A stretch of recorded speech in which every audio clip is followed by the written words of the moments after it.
ಇನ್ನು ರಾಜ್ಯಸಭೆಯಲ್ಲಿ ಲೋಕಸಭೆಯಲ್ಲಿ ಅಂಗೀಕಾರವನ್ನ ಪಡೆದುಕೊಂಡ ಮಹಿಳಾ ಮೀಸಲಾತಿ ಬಿಲ್ ಸದ್ಯಕ್ಕೆ ಜಾರಿಯಾಗಲ್ಲ. ಆದರೆ ಕಾಂಗ್ರೆಸ್ ಹೇಳ್ತಾ ಇದೆ ಸದ್ಯಕ್ಕಲ್ಲ 10 ವರ್ಷ ಆದರೂ ಜಾರಿ ಮಾಡಲ್ಲ ಅಂತ. ಜಾರಿ ಮಾಡ್ತಾರೋ ಇಲ್ವೋ ಮೋದಿಗಂತೂ ಮಹಿಳೆಯರು ಜೈಕಾರ ಹಾಕ್ತಿದ್ದಾರೆ. नारी शक्ति बंधन अधिनियम हमारा लोकतंत्र और मजबूत होगा. हम इस महत्वपूर्ण निर्णय से करने जा रहे हैं. ಲೋಕಸಭೆ ರಾಜ್ಯಸಭೆಯಲ್ಲಿ ಮಹಿಳಾ ಮೀಸಲಾತಿ ಮಸೂದೆಗೆ ಅಂಗೀಕಾರ ಸಿಕ್ತಿದ್ದಂತೆ ಮಹಿಳಾ ಸಂಸದರು ಪ್ರಧಾನಿ ಮೋದಿಯನ್ನ ಸನ್ಮಾನಿಸಿದ್ರು. ಸಂಸತ್ ಭವನದ ಮೆಟ್ಟಿಲಿನ ಮೇಲೆ ಮೋದಿಗೆ ಹೂಗುಚ್ಚ ಕೊಟ್ಟು ಸಿಹಿ ಕೊಟ್ಟು ಫೋಟೋ ಕ್ಲಿಕ್ಕಿಸಿಕೊಂಡ್ರು.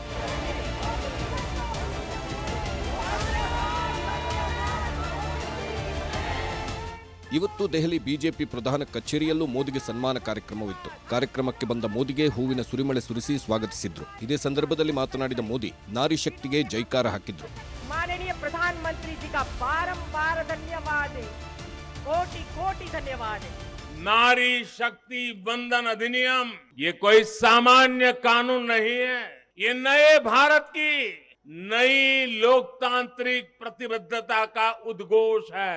ये अमृत काल में सबका प्रयास से विकसित भारत के निर्माण की तरफ बहुत बड़ा, बहुत मजबूत कदम है. विमेन लेड डेवलपमेंट का नया युग देश में लाने की जो गारंटी मोदी ने दी थी, ये उसका प्रत्यक्ष प्रमाण है. ಮಹಿಳಾ ಮೀಸಲಾತಿ ಕಣ್ಣುವರೆಸುವ ರಾಜಕೀಯ ತಂತ್ರ. ಮೋದಿ ಸರ್ಕಾರದ ಮೇಲೆ ರಾಹುಲ್ ನೇರ ವಾಗ್ದಾಳಿ. ಮಹಿಳಾ ಮೀಸಲಾತಿ ಮಸೂದೆ ಮಂಡಿಸಿ ಮೋದಿ ಸರ್ಕಾರ ಹಿರಿಹಿರಿ ಹಿಗ್ತಿದೆ. ದೇಶದ ನಾರಿಮಣಿಯರು ಮೋದಿಗೆ ಜೈ ಜೈ ಅಂತಿದ್ದಾರೆ. ಇನ್ನೊಂದು ಕಡೆ ಕಾಂಗ್ರೆಸ್ ಮಹಿಳಾ ಮೀಸಲಾತಿ ಮಸೂದೆ ಮಂಡನೆ ಆಗಿದೆ ಅಷ್ಟೇ, ಇನ್ನೂ 10 ವರ್ಷವಾದರೂ ಜಾರಿ ಮಾಡಲ್ಲ ಬಿಜೆಪಿ ಅಂತ ಕಿಡಿಕಾರಿದ್ರು. Please tell us how many OBCs? We have the data. I know because the government of India has already done the census and all this data is available. Why is the Prime Minister not releasing this data? And second, what is this delay in this census? Is this bill will be implemented a decade from now? It is not going to be implemented today, and every woman in India should understand this. It is not going to be implemented today. It's going to be implemented if it is implemented 10 years from now. Congress BJP ರಾಜಕೀಯ ಏನೇ ಇರಲಿ, ಮಹಿಳಾ ಮೀಸಲಾತಿ ಮಸೂದೆಗೆ ಮುನ್ನುಡಿ ಬರೆದಿದ್ದು ದೇವೇಗೌಡರು. ಸಂಸತ್ನಲ್ಲಿ ಅಂಗೀಕಾರ ಆಗಿದ್ದಕ್ಕೆ ಖುಷಿಪಟ್ಟರು. ಸಂಸತ್ ಕಲಾಪಗಳಲ್ಲಿ ಜನಪರ ಚರ್ಚೆ ಆಗಬೇಕು, ದೇಶದ ಬಗ್ಗೆ ಚರ್ಚೆ ಆಗಬೇಕು. ಒಬ್ಬರನ್ನ ನಿಂದಿಸೋದು, ತೇಜೋವಧೆ ಮಾಡೋದಕ್ಕೆ ಅವಕಾಶ ಇಲ್ಲವೇ ಇಲ್ಲ. ಇದು ಗೊತ್ತಿದ್ರೂ ಬಿಜೆಪಿ ಸಂಸದ ವಿರೋಧಿ ಬಣದವರನ್ನ ಉಗ್ರ, ಪಿಂಪ್, ಹೊರಗ್ ತಳ್ಳ್ರಿ ಅಂತೆಲ್ಲ ಮಾತಾಡಿ ಬಿಜೆಪಿಯನ್ನೇ ಮುಜುಗರಕ್ಕೆ ತಳ್ಳಿದ್ದಾರೆ. ಬಿಜೆಪಿಯನ್ನೇ ತಲೆ ತಗ್ಗಿಸುವಂತೆ ಮಾಡಿದ ಸಂಸದ ರಮೇಶ್, ಬಿಎಸ್ಪಿ ಸಂಸದನನ್ನ ಉಗ್ರವಾದ ಅಂತ ಸಂಸತ್ನಲ್ಲೇ ನಿಂದನೆ.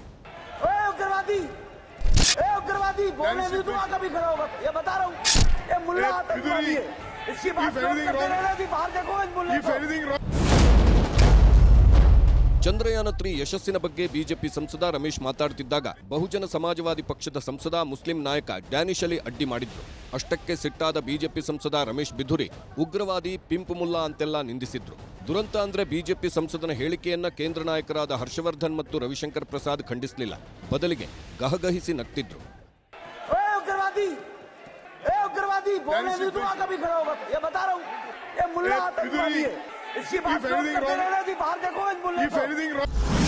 ಮೋದಿ ಸರ್ಕಾರ ಮುಸ್ಲಿಂ ದಲಿತ ವಿರೋಧಿ ಸರ್ಕಾರ.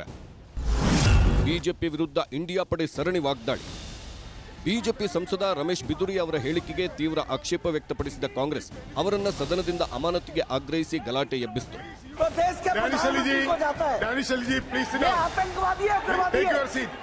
ಮುಸ್ಲಿಮರನ್ನ ಓಬಿಸಿಗಳನ್ನ ನಿಂದಿಸುವುದು ಬಿಜೆಪಿಯ ಅಂತರ್ಗತ ಸಂಸ್ಕೃತಿ. ಮುಸ್ಲಿಮರು ಭಯದಿಂದ ಬದುಕುವ ಪರಿಸ್ಥಿತಿಯನ್ನ ನರೇಂದ್ರ ಮೋದಿ ಸರ್ಕಾರ ಸೃಷ್ಟಿಸಿದೆ ಅಂತ ಟಿಎಂಸಿ ಸಂಸದೆ ಮಹುವಾ ಮೊಯ್ತ್ರಾ ಎಕ್ಸ್ನಲ್ಲಿ ವಿಡಿಯೋ ಸಮೇತ ಪೋಸ್ಟ್ ಹಾಕಿದ್ದಾರೆ.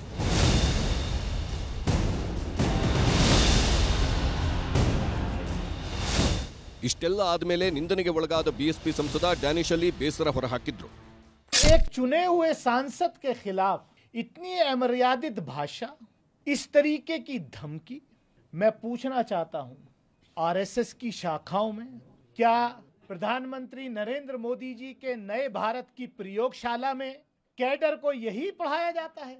जब मेरे जैसे चुने हुए व्यक्ति की स्थिति आज इस देश में यह है तो एक आम आदमी की स्थिति क्या होगी।